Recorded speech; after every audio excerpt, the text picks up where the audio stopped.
Awesome, Marcy.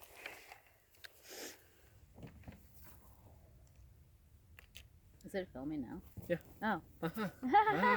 No, I'm actually good. Yeah. So, Marcy, what specific activities or outcomes alert you to your soul's presence when you're engaged at work?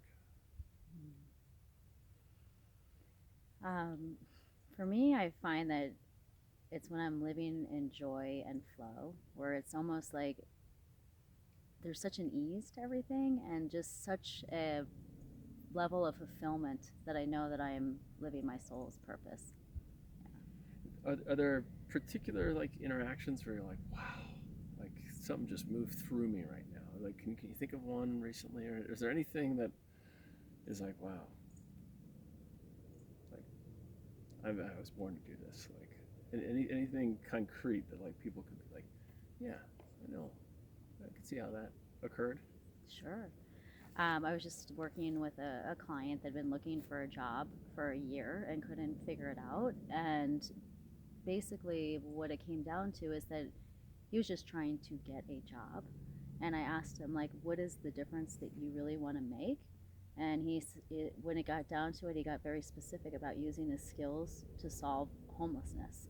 And in that moment, like everything shifted. Like for him, it was no longer looking for a job, it was looking for his purpose. And I thought, think of the impact that he's going to make now by being so in alignment with how he can use his specific skills to solve a problem in this world. So that's those moments when people have that aha go off, and I go, that's it. That makes me so excited. That's why I know I'm here, is to help facilitate that for people. It's awesome. Um, so when things don't go your way, you know, like what is your soul's response? Like how does soul want you to, or how do you move with soul as you deal with breakdowns? Like let's say client didn't close, or like you know something else happens that's like work related. Like you didn't get the thing that you wanted to get in the way you wanted to get it. Like how does soul show up in those moments?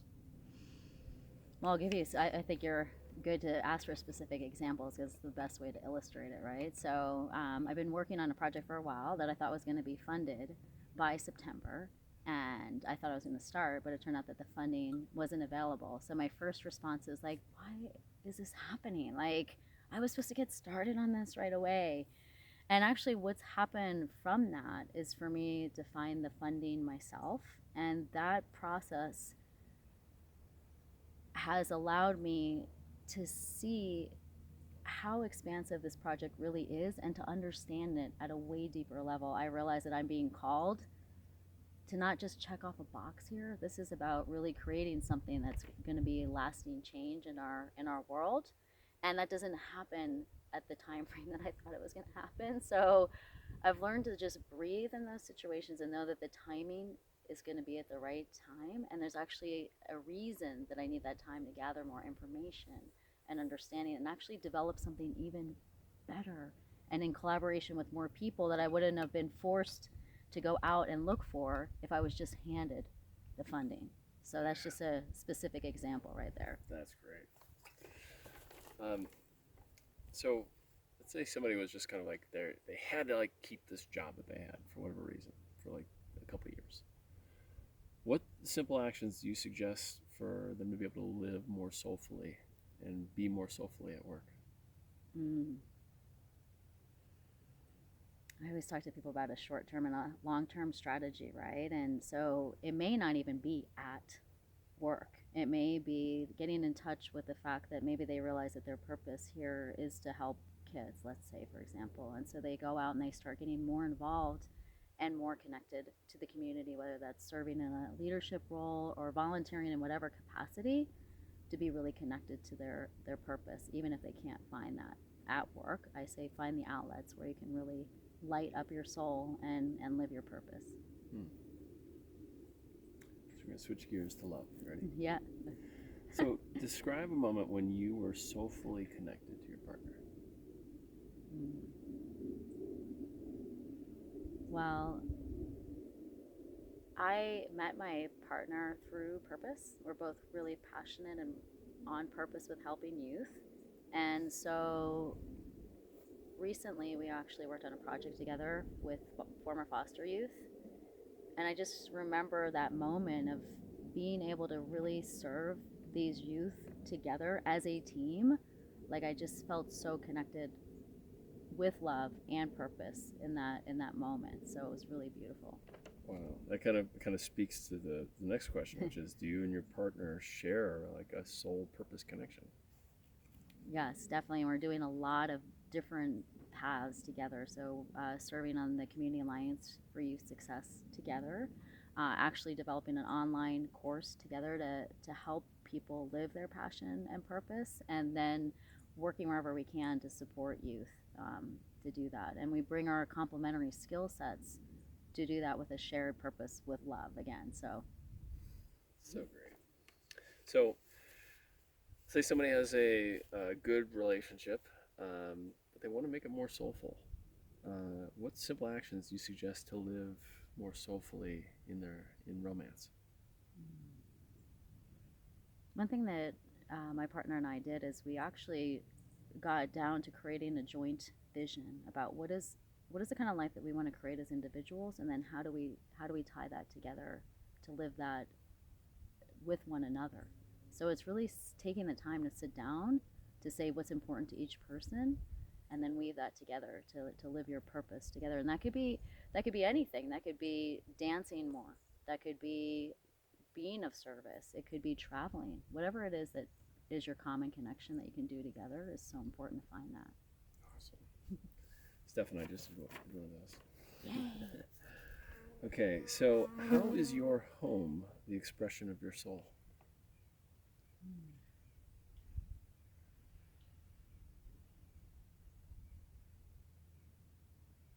Well, I feel like my soul is all about love and joy. So if you go in my house, which you have, Brandon, you know there's a lot of representation of like there's a heart with wings on there. There are thank you cards from all the children that I've served. There are these beautiful drawings that my kids have made for me, saying how much they love me and how much they know that I love them. So I think our home is filled with love and joy in representative form. So Um, is there any particular spot in your home or any particular artifact that like is especially meaningful to you?